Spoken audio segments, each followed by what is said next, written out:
Hola amigos de Mauri Filming TV, Mauri Production Garifuna TV. En YouTube, Instagram y TikTok nos encontramos en Playa La Capitanía de Livingston, Izabal, para mostrarle la nueva vista y las letras que simbolizan a nuestro bello municipio.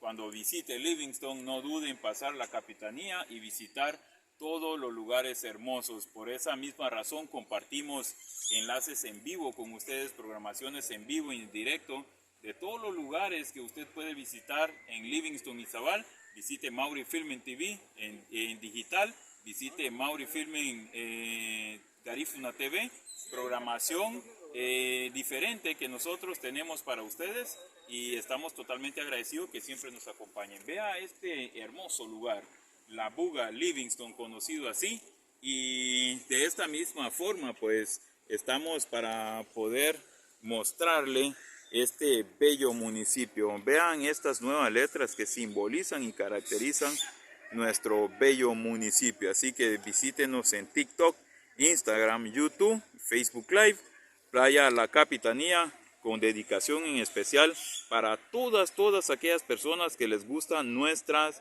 diversas programaciones. Así que muchas gracias siempre por acompañarnos. Tenemos fotografías que compartimos con ustedes, imágenes en vivo y en directo y todo lo referente a la Buga Livingston. De igual forma hacemos programaciones en otros lugares. Playa La Capitanía históricamente recuerda muchos sucesos a varias personas, épocas románticas de igual forma. Y bueno, también le compartimos a ustedes el monumento de Marcos Sánchez Díaz.